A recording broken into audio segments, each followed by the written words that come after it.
All right, I want to show you some really cool Bible software. Remember when I talked about how Absalom tried to overthrow King David? Well, decades later, King David is an old man and he's about to die, and he has several sons who are poised to take the throne from him. King Solomon is the one God wants and the one David wants. Now, Adonaija decides to try his bid. And that King David is old and advanced in years. Jehovah had designated his son Solomon to be the next king, a fact that was well known. Despite this, David's fourth son, Adonaija, was exalting himself and trying to rally others to support him as the next king after David's death. 1 Kings 1 verses 9 and 10 states, "Eventually Adonaija held a sacrifice of sheep, cattle, and fattened animals by the stone of Zoheleth, which is near Enrogel, and he invited all his brothers, the king's sons, and all the men of Judah, the king's servants. But he did not invite Nathan the prophet, Benaiah and the mighty warriors, or Solomon his brother." These verses mention two locations. Enrogel was one of two underground springs from which the residents of Jerusalem would get water. It was located a short distance south of Jerusalem, approximately here. Somewhere nearby, there was apparently a prominent stone, or a rocky outcropping named Zoheleth. This well-known landmark may have served as a convenient meeting place.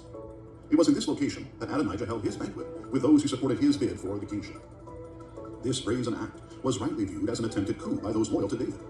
Nathan the prophet immediately takes action. He sends Bathsheba in to see the king in his palace, which was likely located here, at the north end of the city of David. Nathan follows after Bathsheba and verifies her story. David takes...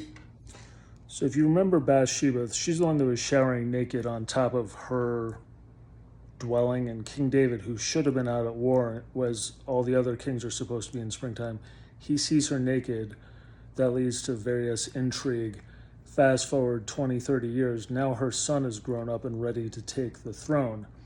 So Adonaija throws a banquet on the other side of the town, the little desert area, and old Bathsheba goes in to see old David and says, "Didn't we talk about this? Isn't Solomon supposed to be king?" Well, Adonaija is trying to usurp his throne. Immediate action.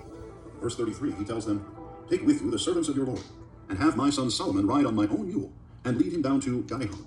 So David is putting Solomon on his own mule, which is like showing up in his car. Its fountainhead was located in a natural cave in the hillside below the city's east wall, approximately here. This spring provided drinking water for most of the city, and it may also have been used to irrigate the land below, which was likely used for agriculture. So it is reasonable to conclude that a significant number of people would be in the vicinity to see Solomon riding the king's mule down to Gihon. Verses 39 and 40 tell us what happened next. Zadok the priest now took the horn of oil and anointed Solomon, and they began to blow the horn, and all the people began shouting, "Long live King Solomon!"